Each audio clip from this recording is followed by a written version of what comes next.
அழகான அருவி, பச்சை பசேல் மரங்கள், குழு குழுன்னு காத்து. ஆண்டவன் மட்டும் எனக்கு பறக்கிற சக்தியை கொடுத்துருந்தான்னா உன்னை அலாக்கா தூக்கிட்டு போய் கல்யாணம் பண்ணிருப்பேன். ஆனா தரல. என்னைக்கா ஒரு நாள் அந்த சக்தி கொடுப்பான்ற நம்பிக்கை எனக்கு இருக்கு. நல்ல வேளை எனக்கு கண் இல்ல, காது இருக்குல்ல. திவ்யா, நான் ஒரு பெரிய எழுத்தாளர், நீ ஒரு எழுத்தாளி. நான் ஒரு ஆண் அழகன், நீ ஒரு பெண் அழகி. நம்ம 2 பேரும் கல்யாணம் பண்ணிக்கிட்டு இந்த கற்பனை உலகிற பட்டா பட்டான பரப்போம். என்ன சொல்ற திவ்யா? உங்க எழுத்த பத்தியும் அழக பத்தியும் நான் நிறைய விசாரிச்சுட்டேன். என்னை பத்தி ஏதாவது ஏடா கூடமா ஏதாவது போட்டு கொடுத்தாங்கன்னா நம்பாத. அதான் சின்ன குழந்தைகிட்ட கேட்டேன். என் எழுத்து பத்தி ஏதாவது சொல்லிச்சா? ஏங்க, உங்களுக்கு ஆந்த கண்ணாமே, கரெக்டா? எந்த குழந்தைய என்ன விட்டு கவனிச்சிருக்கு. வேற என்னங்க சொல்லிச்சு? கழுக்கு மூக்கு காக்கா நேரம், அதுவும் கரெக்ட் தானே? குழந்தை கவுத்திடுச்சே, இதுக்கு மேலே இவ பின்னாடி சுத்தது வேஸ்ட். திவ்யா, ஒரு எழுத்தாளனை பத்தி நீ தெரிஞ்சுக்கணும்னா சின்ன குழந்தைகிட்ட கேட்காத, அது கவுத்துரும். சாரி மிஸ்டர் ஏரிமலை, உங்களை புண்படுத்தணுங்கிறதுக்காக நான் இதையெல்லாம் சொல்லல. நான் ஏமாந்தவ இல்லைன்னு உங்களுக்கு தெரியணும்ல, அதுக்காக சொன்னேன். ஏற்கனவே ஒருத்தர்கிட்ட மனசை பறி கொடுத்தவனா அந்த சரவணனை தவிர என் மனசுல வேற யாருக்கும் இடம் இல்லை.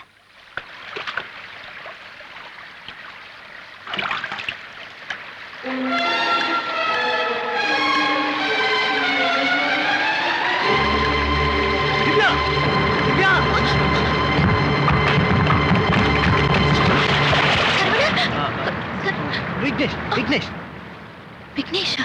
ஆமா திவ்யா, நீயே காலேஜ்ல எத்தனையோ தடவை என் குரலை கேட்டுட்டு சரவணன் நினைச்சு ஏமாத்திருக்க, ஞாபகம் இருக்கா? ஆமா. ஆமா, இவ்வளவு ஆபத்தான இடத்துக்கு கண் பார்வை இல்லாத நீ ஏன் தனியா வந்த? என்னோட துணைக்கு வந்தவர் என் கூடவே வந்துட்டு இருக்காருன்னு நினைச்சேன். எப்படியோ இவ்வளவு நாள் கழிச்சு பழைய காலேஜ் ஃப்ரெண்டை மீட் பண்ண சந்தர்ப்பம் கிடைச்சதுல எனக்கு ரொம்ப சந்தோஷம் விக்னேஷ். ஆமா, நீயும் கோயிலுக்கு தான் வந்திருக்கியா? ஆமா திவ்யா, ஒரு கார் ஆக்சிடென்ட்ல என்னோட இடது கால் விலகாம போயிடுச்சு. ஐயோ, இனிமே குணமாகாது டாக்டர்லாம் கைவிட்டுட்டாங்க. அதான் தெய்வமா அது கை கொடுக்குமேன்னு இங்க தேடி வந்திருக்கேன். விக்னேஷ், காலேஜ்க்கு அப்புறம் நீ சரவணனை சந்திக்கவே இல்லையா? இல்ல திவ்யா. ஆமா, அவனை நீ இன்னுமா மறக்கல? மறக்கிறதா? பார்வை போனதுக்கு அப்புறமும் என்னால இன்னும் சிரிக்க முடியுதே. அதுக்கு காரணமே நான் இன்னும் மனசுக்குள்ள சரவணனை பார்த்துட்டு இருக்கிறதுனாலதான். ஆமா, உனக்கு கண் பார்வை எப்படி போச்சு? பக்கத்து வீட்டு குழந்தை வெடிக்க போற பட்டாசு கிட்ட திடீர்னு ஓடிச்சு. அது காப்பாத்த போனா அந்த குழந்தைய தூக்கி அணைச்சுக்கிட்டேன். வெடிச்ச பட்டாசுல நான் கடைசியா பார்த்தது ஒரு பெரிய வெளிச்சத்தை தான். அதுக்கப்புறம் என்னால பார்க்கவே முடியல. ஆமா விக்னேஷ், நீ எங்க தங்கியிருக்க? தங்கறதுக்கு இடம் இல்லாம தான் கஷ்டப்பட்டு இருக்கேன் திவ்யா. பக்தர்கள் தங்கி இருக்கிற வீடு, லாட்ஜ் எல்லா இடத்துலயும் தேடி பார்த்தாச்சு. நாம தேடிட்டு இருக்க அந்த தீவிரவாதி இந்த ஏரியாவில் எங்கேயுமே தங்கி இருக்க முடியாது. சரி, நாளைக்கு காலையில எல்லாரும். என்னம்மா? அண்ணா, இவர் என்னோட பழைய காலேஜ் மேட் விக்னேஷ். இவர் எங்க அண்ணன், assistant commissioner. Nice meeting sir. Hello. தீவிரவாதி அப்படிங்கிறத இருக்க சிக்கலே கோவில் இந்த காட்டுக்குள்ள இருக்குதான். தீவிரவாதி நிச்சயமா அந்த காட்டுக்குள்ள தான் ஒளிஞ்சிருக்கணும். அதனால நம்ம ஆளுங்க எங்கேயோ இருக்கிற தீவிரவாதியை 24 மணி நேரமும் நினைச்சுக்கிட்டு பக்கத்துல இருக்கிற தங்கச்சியை மறந்துடுறியண்ணா. இவர் மட்டும் இன்னைக்கு இல்லைன்னா நீ என்ன உயிரோடவே பார்த்துக்க முடியாது. என்னம்மா சொல்ற? என் கூடவே வந்துட்டு இருந்த கைடு திடீர்னு எங்கேயோ போயிட்டான். நான் பாட்டுக்கு வழி தெரியாம அந்த பானை தீர்த்தம் வாட்டர் ஃபால்ஸ் பக்கத்துலயே போயிட்டா. ஐயோ, அது ரொம்ப ஆபத்தான இடமாச்சே. அந்த ஆபத்துல இருந்து என்ன காப்பாத்தினது இவர்தான். விக்னேஷ், நீங்க என் தங்கச்சி உயிரை காப்பாத்தல, என் உயிரை காப்பாத்திருக்கீங்க. தேங்க்யூ. சேச்சே, என் ஃப்ரெண்டோட உயிரை காப்பாத்துறதுக்கு சந்தர்ப்பம் கொடுத்துச்சு அந்த நாககாளி அம்மனுக்கு தான் நீங்க நன்றி சொல்லணும். இவருக்கு தெய்வ பக்தி அதிகம்னா இவரோட கால் குணமாகணுங்கிறதுக்காகத்தான் இவர் இந்த கோயிலுக்கே வந்திருக்காரு. ஆனா தங்கறதுக்கு இடம் கிடைக்காம தான் கஷ்டப்படுறாரு. இவரை நம்ம கூடவே தங்க வச்சுக்கலாமாண்ணா ப்ளீஸ்? என்னம்மா அது? அவர் செஞ்ச உதவிக்கு ரூம் என்ன, வீடே கட்டி தரலாம். மிஸ்டர் விக்னேஷ், நீங்க எங்க கூடவே தங்கலாம். there won't be any problem. Thank you sir. உங்க கூட இருந்தா எனக்கும் வசதியா இருக்கும்.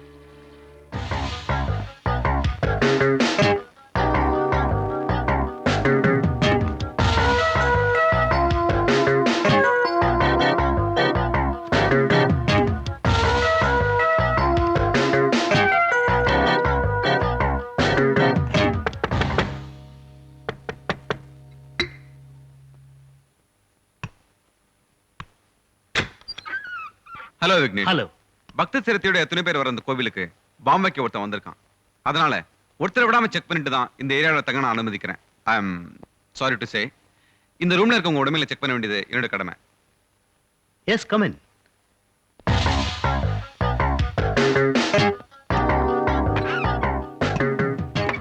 விக்னேஷ், நீங்க என்ன படிச்சிருக்கீங்க? Chemistry graduate sir. சொல்லணும்னு தப்பா நினைச்சுக்காதீங்க. உங்களை மாதிரி ஆளுங்களால தான் எங்க பொழப்பு நாய பொழப்பா போகுது. படிச்ச நீங்களே கடவுள் வானத்துல இருந்து குதிச்சு வந்து உங்களுக்கு கால் கொடுப்பாரு நம்புறீங்களா? நான் சொல்றேன், நீங்க தப்பா எடுத்துக்காதீங்க சார். மனப்பூர்வமான பிரார்த்தனையை விட பெரிய படிப்பு எதுவும் இல்லைன்னு நான் நம்புறேன். உங்க மனசை புண்படுத்தி இருந்தா I am sorry. It's all right.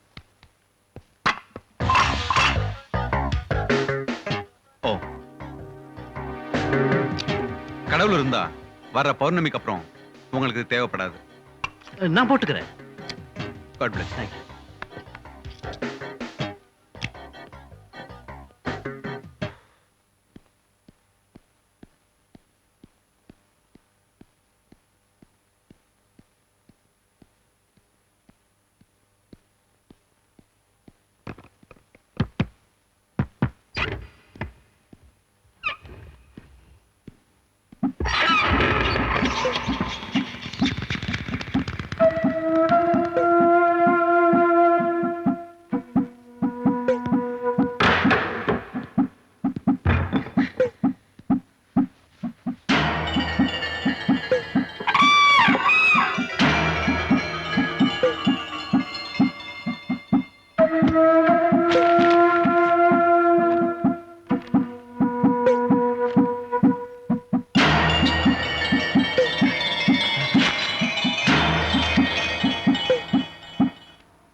Excuse me sir, ஒரு எஸ்டிடி பண்ணிக்கிறேன்.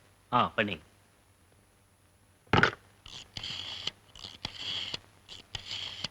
சார் கொஞ்சம் பாத்துங்க, டீ சாப்பிட்டு வந்துடுறேன். ஹலோ ஹலோ ரகு, நான் சிவா பேசுறேன். சொல்டா. நீ கொடுத்த நம்பரை வச்சு நான் ஆர்டிஓ ஆபீஸ்ல போய் விசாரிச்சேன். அங்க போனதான் தெரிஞ்சது அவங்க சவப்பட்டி செய்யறாங்கன்னு.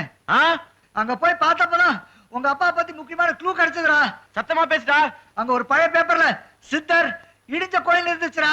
இடிஞ்ச கோயிலா? சித்தர் இடிஞ்ச கோயில் இருந்துச்சுடா ரகு. நான் நாளைக்கு வந்து அங்க ஒன்ட்ட சொல். என்னாச்சுடா?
அட குப்புசாமி, அப்பா மண்டா யானை இருக்கு வரட்டு. யானை இல்லண்ணே, எறும்புண்ணே. ஓ எறும்பா? இது என்னதுங்க? இது சின்னதா இருக்கிறலாம் பெருசா காமிக்க இப்ப பேப்பர்ல இருக்கிற எழுத்துக்கள்லாம் அழகா படிக்கலாம். கோயம்புத்தூரில் மாவாட்ட கலெக்டர் வந்தார். ஏங்க இப்ப கலெக்டர் எல்லாம் மாவாட்டுறாங்களா? மாவட்ட கலெக்டர் நீங்க, மாவட்ட கலெக்டர். ஓஹோ, ஏழை எளிய மக்களுக்கு 12 பாம்பு செட்டு வழங்கினார். ஏங்க பாம்பு செட்டு கொத்தாது? பாம்பு செட் இல்லையா, பம்பு செட்டு. உன்னோட பெரிய தொல்லையா போச்சு. போயா. மிஷின் மேல மிஸ்டேக்கியா? என்னமோ கோவிச்சுட்டு போறீங்க. இந்தாப்பா என்னண்ணே? ஒரு டீ போடு. ஒரு டீ போடு. ஒரு போன்விட்டா கொடுங்க. சார் போலீஸ் மட்டும் போதாது, ஃபாரஸ்ட் டிபார்ட்மெண்ட்டும் எங்களுக்கு கொஞ்சம் ஹெல்ப் பண்ணும். தீவிரவாதி கிடைச்சிட்டா. சீக்கிரம் சார். ஹலோ, நான் அப்புறமா பேசுறேன். சார் சீக்கிரம் சார். சார் இவன் தான் சார். மறுபடியும் போலீஸ் அடியா? சார் இந்த நாய் இங்க இருக்குன்னு தெரியாது சார். யோ, அவன் மேல இருக்க கோவத்துல அவனையே தீவிரவாதின்னு காட்டிட்டு இருந்த முட்டிய பேத்துருவேன். ஜாக்கிரதை. வாங்க. Thank you sir. பண்ணி இரு எப்படி இருக்கு? ஏன்டா நாய் இங்க வந்து உட்கார்ந்த? இந்த நாய்ங்களே இங்க உட்காரும் போது இந்த நாய் உட்காரதல் தப்பே இல்லை. என்னங்க உங்களை நாய் சொல்றான். அடிங்க.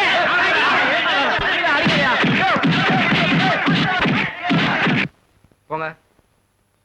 ம்.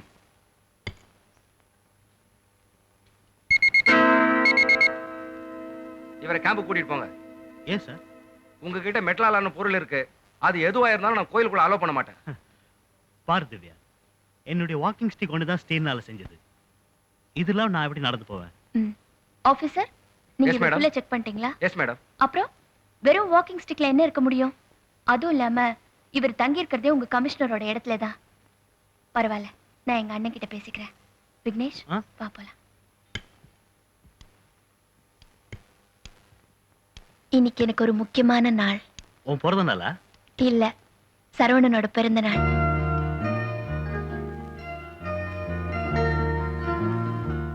அவர் வேணும்னா என்ன மறந்து பிரிஞ்சிருக்கலாம். ஆனா என்னால அவரை மறக்கவே முடியல. அவர் பேர்ல அர்ச்சனை பண்றதுக்கு தான் நான் கோயிலுக்கு வந்திருக்கேன். திவ்யா, முதல் நாள் உன்னை பார்த்தோன்னே இதை சொல்லியிருக்கணும். இதுக்கு மேலேயும் மறைச்சா அது கொடுமை. I'm sorry Divya. நீ உயிரை வச்சிருக்க சரவணன் இப்ப உயிரோட இல்ல.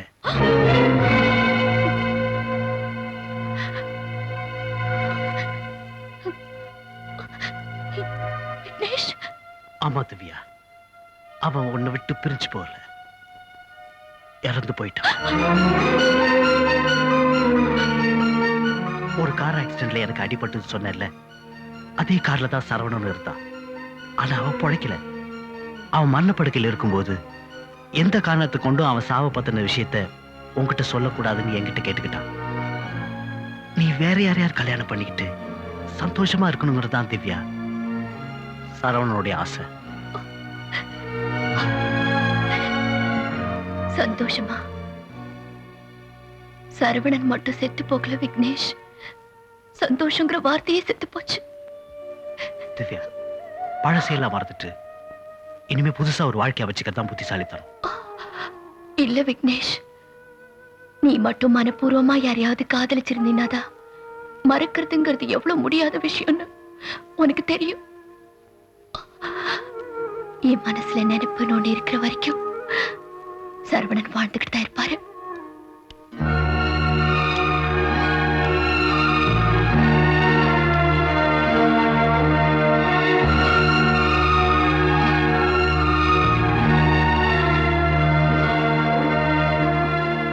முடிஞ்சு போனதை நினைச்சு வேதனைப்படுறதுல அர்த்தம் இல்ல.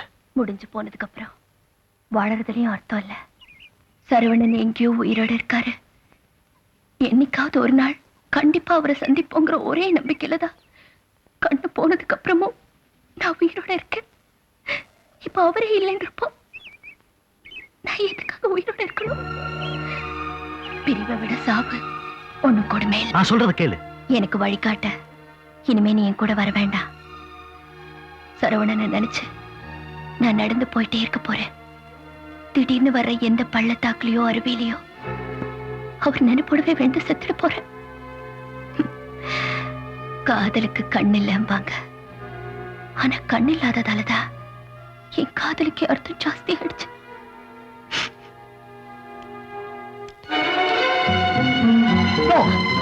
நான் உன்னை சாகரத்துக்கு விட மாட்டேமா. இப்ப வேணா என்ன நீ தடுத்துடலாம், ஆனா 24 மணி நேரமும் நீ என் கூடவா இருக்க போற? என் முடிவை யாரும் மாத்த முடியாது.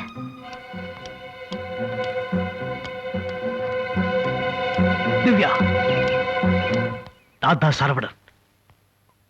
நான் இன்னும் சாகல, உயிரோட தான் இருக்கேன். போதுமா? நான் தான் சரவணன். என்னை காப்பாத்துறதுக்காக என்ன நீ ஏமாத்துறல? இல்ல திவ்யா, கார் விபத்திலேயே கால் போனதுக்கு அப்புறம் என்னால உன்னுடைய லைஃப் பாதிக்கப்படக்கூடாதுங்கிறதுக்காக தான் உன்னை விட்டு நான் விலகி இருந்தேன். நான் இங்கே உன்னை சந்திப்பேன்னு கொஞ்சம் கூட எதிர்பார்க்கவே இல்லை. அதனால தான் விக்னேஷ் குரலை யூஸ் பண்ணேன். என்ன நம்பு, நான் விக்னேஷ் இல்ல, சரவணன். பார்க்க முடியாத எனக்கு இதுவும் விக்னேஷ் குரலா தான் கேக்குது. திவ்யா, குரல் வேணா ஒன்னா இருக்கலாம், ஆனா உனக்கு எனக்கு மட்டும் தெரிஞ்ச எத்தனையோ விஷயங்க விக்னேஷ்க்கு தெரியாதுல்ல. உனக்கு ஞாபகம் இருக்கா, காலேஜ்ல நானும் நீயும் முதல்ல சந்திச்சப்போ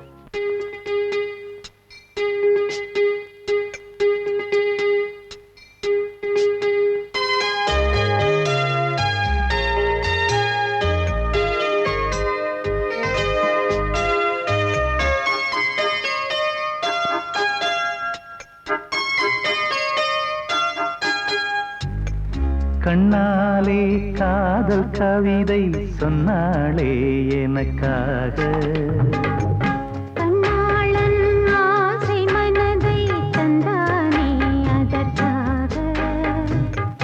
கல்லூரி வந்து போகும் வானவில் நீதான் அழகே. நீ எங்கே, என் பார்வை அங்கே. கண்ணாலே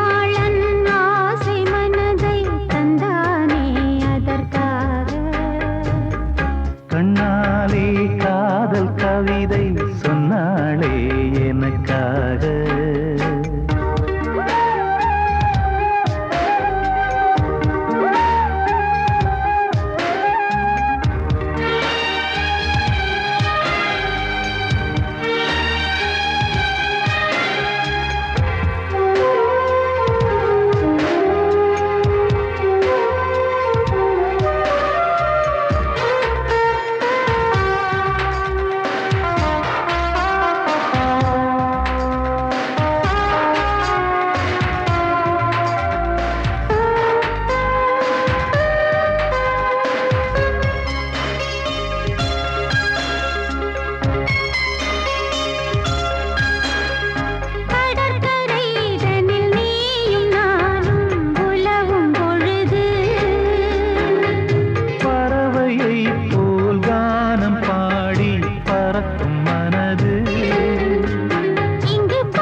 கண்ணாலே காதல் கவிதை சொன்னாளே எனக்காக. கண்ணாளன் ஆசை மனதை தந்தானே அதற்காக.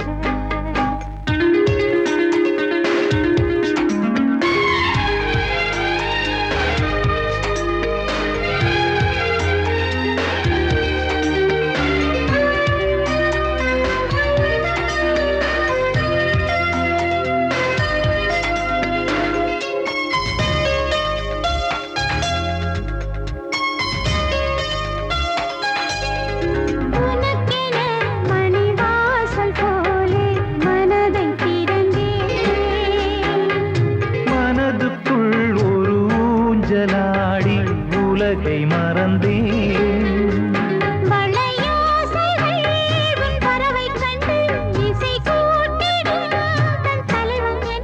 நெடுங்காலங்கள் நம் உறவை கண்டு நாமை வாழ்த்திட நல் இதயம் உண்டு.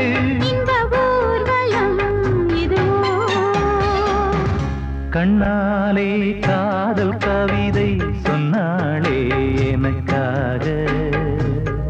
கண்ணாளன்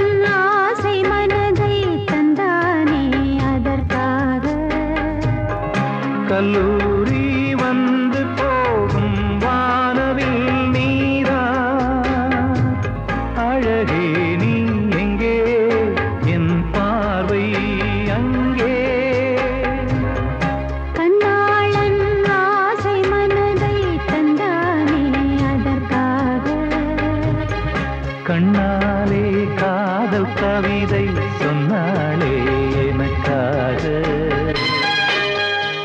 நான் இந்த நிமிஷத்துக்காக எத்தனை நாளா காத்துட்டு இருந்தேன்னு உனக்கு தெரியுமா?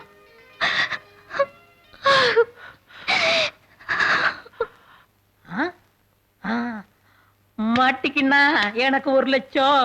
ஐயா சார், வாங்க சார், வாங்க சார். ஐயோ நீயா? ஏயா முழுக்க போக விட சார், இதை விட்டு எனக்கு ₹1,00,000 போயிரும் சார். எப்படி? நீங்க தேடிக்கிறதுல தீவிரவாதி அவனை கண்டுபிடிச்சிட்டேன். வாங்க சார், ₹1,00,000 வாங்கி கொடுங்க சார். ஐயா போதும். எங்களுக்கு என்ன வேலை வெட்டியிலே வச்சுக்கிட்டியா? ஏயா திரும்ப திரும்ப நீ ஆந்த கண்ணனையே காட்ட போற? கமிஷனர்கிட்ட யாரையா பாட்டு வாங்குறது? ஐயோ இவன் பெரிய இம்சை. இவனை விட தீவிரவாதியே பெட்டர். வந்துரு, ஃபாலோ மீ. சார், ஐயோ இந்த மாங்க படையை நம்பி எனக்கு ₹1,00,000 போயிரும் போருக்க. ஒரு நல்ல புத்திசாலி போலீஸா பிடிக்கணும். சார், சார், என்ன சார் போலீஸ் வச்சிருக்கீங்க?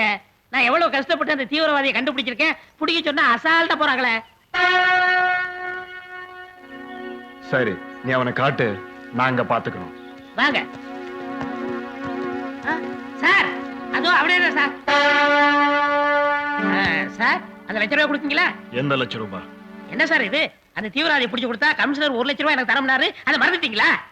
நீங்க என்ன பண்றீங்கன்னா கமிஷனர் சொல்லி அந்த ₹1,00,000 சில்லறையா மாத்தி கொடுக்க சொல்லுங்க. ஏன்னா எனக்கு சில்லறை கடன் அதிகமா இருக்கு. சரி, நீ எங்க கூட வா, நாங்க தீர்த்துறோம். சரி வாங்க. அண்ணா, என்னம்மா? இந்த கோயிலுக்கு வந்தா அற்புதம் நடக்குங்கிறத நான் இப்பதான் நம்புறேன்னா. கண் பார்வை உனக்கு திருப்பி கிடைச்சால வழிய நான் எதையுமே நம்ப மாட்டேமா. எனக்கு கண்ணு போயிருக்கலாம், ஆனா அதை விட மேலான ஒருத்தர் எனக்கு திரும்ப கிடைச்சிருக்காரு.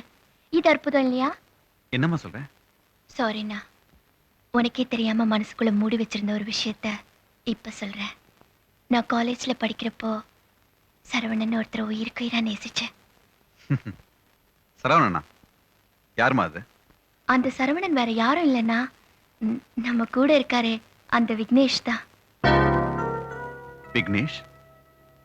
சரவணன் ஏமா விக்னேஷ்னு பேரை மாத்தி சொல்லணும்? அங்கதான் நீ அவரோட அன்பை புரிஞ்சுக்கணும்.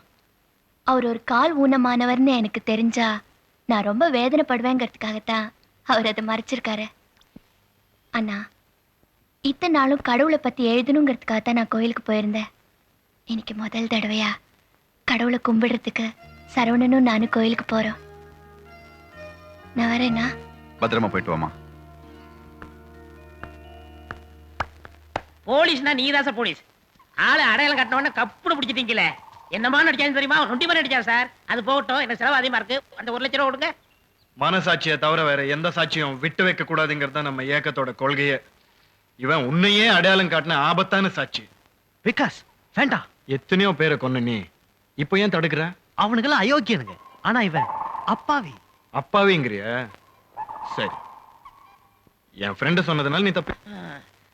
போமா, போடு.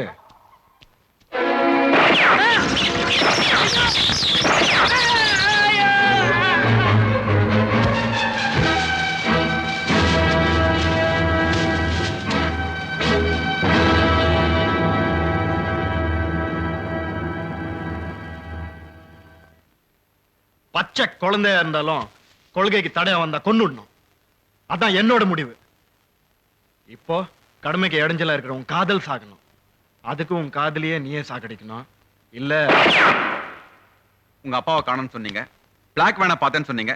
உங்க பேச்ச நம்பி இந்த காடு ஃபுல்லா தேடியாச்சு. இந்த ஏரியாவில் பிளாக் வேனே இல்ல. Sir. 1 minute. Hello, unit 1202. Yes sir, everything under control sir. Yes sir, over sir. Sir, உங்க ஃப்ரெண்டு மெட்ராஸ்ல செத்துறாருன்னு சொன்னீங்க. அவரை கொன்னவங்க இங்க இருக்காங்கன்னு சொல்றீங்க. என்ன சார் இது? சார் என்ன சார் இது? நான் எவ்வளவு சீரியஸான விஷயம் சொல்லிட்டு இருக்கேன், நீங்க இப்படி கேர்லெஸ்ஸா பதில் சொல்லிட்டு இருக்கீங்க. Mister Raghu, please listen to me. ஒரு நல்ல டாக்டர் பாருங்க, இல்ல ஒரு மந்திரவாதியை பார்த்து தாயத்தை கட்டிங்க, எல்லாம் சரியாயிடும். முக்கியமான வேலை இருக்கு. Sorry sir.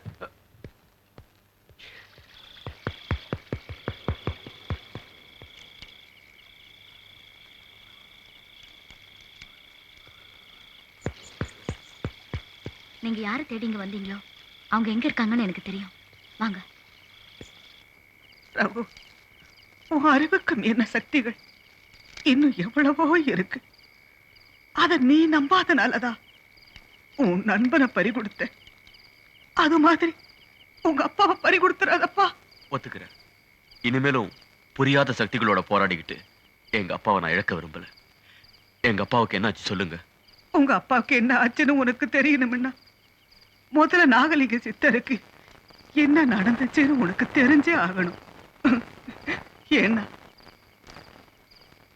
உங்க அப்பாதான் போன பிறவியில நாகலிங்க சித்தர். நம்பி ஆத்திரியும் அவன் தங்கச்சி மோகினியும் செய்வன பில்லி சூனியும் இந்த மாதிரி கெட்டது செய்யறதுல பெரிய சாமர்த்தியசாலிங்க. ஊரே அவங்கள கண்டு நடுங்கிட்டு இருந்துச்சு. பணக்காரனா இருந்தாலும் ஏழையா இருந்தாலும் நம்பி ஆத்திரி கேட்டதை கொடுத்துடணும், சொன்னதை செஞ்சிடணும்.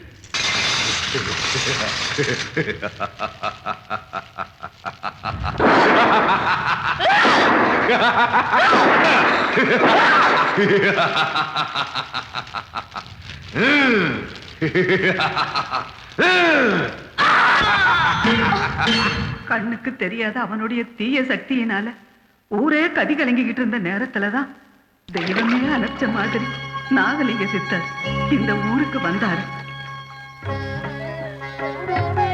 அவர் பாதம் பட்டதும் இந்த மண்ணே பசுமையாச்சு.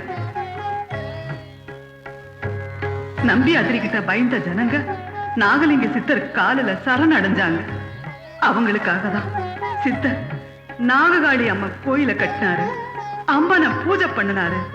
அதுக்கப்புறம் தான் சித்தரோட உண்மையான தெய்வ சக்திக்கு முன்னால நம்பி யாத்திரையோட மந்திர தந்திரங்கள் பலிக்கல. தான் மனசுல சதா பூஜை பண்ணிக்கிட்டு இருக்கிற அம்மனோட பீஜ மந்திரம் தான் அவரோட பெரிய பலம்னு அவனுக்கு தெரிஞ்சு போச்சு. அந்த பீஜ மந்திரத்தை அவர்கிட்ட இருந்து தெரிஞ்சு அதுக்கு எதிரா சில பூஜைகளை பண்ணினாதான் சித்தரை எதிர்த்து அவன் தன்னோட கொடுமைகளை பண்ண முடியும். அதுக்கு அந்த கொடுமைக்காரங்கிட்ட இருந்த ஒரே ஆயுதம் அவனோட தங்கச்சி மோகினி. மோகினியோட அழக பயன்படுத்தி சித்தரை மயக்கி மந்திரத்தை தெரிஞ்சுக்கிறதுக்காக தன்னோட தங்கச்சியை ஏவுனா மந்திரவாதி. மயக்க வந்தவதான். ஆனா சாமியோட தோற்றத்தை பார்த்து அவளே மயங்கிட்டான். தன்னோட ஒரு நாளாவது வாழ்ந்துடணும்னு மோகினி சாமியை வெளிப்படையாவே தொந்தரவு பண்ண ஆரம்பிச்சுட்டான். தெய்வத்தை தவிர தான் மனசுல வேற யாருக்குமே இடமில்லைன்னு சுவாமிகள் உறுதியா சொல்லிடுச்சு. ஆனா அவ விடல. அவரோட காவிய துணியை தூக்கிக்கிட்டு போயிடுவா. அவர் தியானத்தை கலைப்பா. ஒரு நாள் ஆத்துக்கு தண்ணி எடுக்க போன சித்தர் மனசு வெறுத்து போன மோகினி தற்கொலைக்கு முயற்சி பண்றத நேருக்கு நேர் பார்த்துட்டார். தண்ணியில தத்தளிச்சுட்டு இருந்த அவளை நல்ல எண்ணத்துல காப்பாத்தினார். ஆனா ஒரு கணம், ஒரே ஒரு கணம் தெய்வத்தை மறந்து மோகினியோட அழகுல மனச பறிகொடுத்தா இருப்பாரு. அதுதான் சாமிகளோட வாழ்க்கையில ஏற்பட்ட களங்கம். அதுக்கப்புறம் தான் அவர் சமாதி ஆகணும்னு முடிவெடுத்தார்.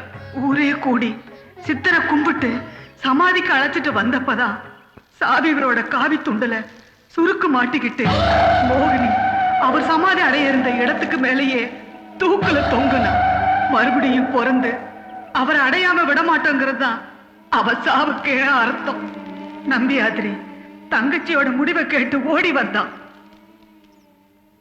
சித்தா, என் சக்திக்கு எதிராய் வந்தாய், நான் பொறுத்துக் கொண்டேன். ஆனால் உன்னை விரும்பிய என் சகோதரின் மரணத்துக்கு நீதான் காரணம். உன் ஆத்மா சபிக்கப்பட்டதாகட்டும். எத்தனை ஜென்மம் எடுத்தாலும் நீ கடவுளை அடைய ஒரு நாளும் நான் விடமாட்டேன். நாககாளி அம்மன் கோயிலுக்கு வந்ததுக்கு அப்புறம் தான் உங்க அப்பாவுக்கு ஆபத்து ஆரம்பமாச்சு.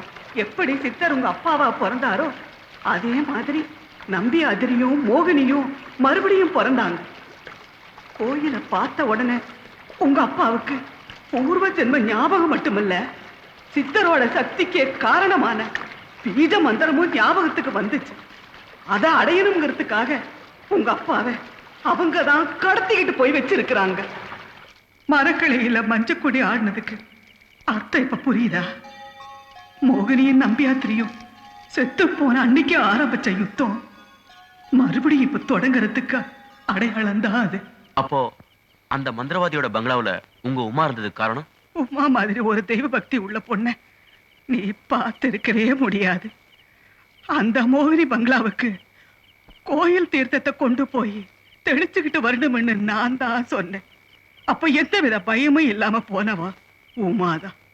அதனாலதான் கெட்ட சக்திகிட்ட இருந்து உன்னை காப்பாத்துற தெய்வ சக்தியா உமாவை அனுப்பிச்சு வச்சு. ஒரு பெரிய தெய்வ காரியம் நடக்க போகுது. அந்த சமயத்துலதான் நீ வாழ்க்கப்பட போற புருஷனையும் சந்திக்க போறேன்னு அம்மா அடிக்கடி சொல்லுவாங்க. அது எவ்வளவு உண்மைன்னு இப்பதான் புரிஞ்சுக்கிட்டேன். சித்தரோட ஆத்மா தெய்வத்தோட ஐக்கியமாகணும்னா பௌர்ணமி அன்னைக்கு தெய்வம் வந்தே ஆகணும். அததான் அவர் குறிப்பில் எழுதியிருக்காரு. அதுக்குள்ள உங்க அப்பாவை கோயில் சந்நிதிக்கு கூட்டிட்டு வரணும். அவர் எங்க இருக்காருன்னு தெரிஞ்சா என் உயிரை கொடுத்தாவது காப்பாத்தி கூட்டிட்டு வந்துருவேன். சாக்கும் போது உன் அன்பு என்ன சொன்னா? அப்பா கோவில் இடிஞ்சிடுச்சுன்னு 3 வார்த்தை தான் சொன்னான். சித்தரை சமாதி அடைய விடாம மோகினியை நம்பி யாத்திரியும் செத்தாங்களே, அந்த இடம்தான் இடிஞ்ச கோயில்.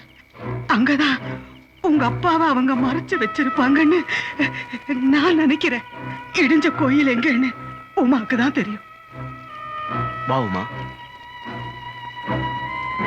25 வருஷம் கழிச்சு நான் குகையை விட்டு வெளியே வந்தது சித்தருக்காக பூஜை பண்ணத்தான்.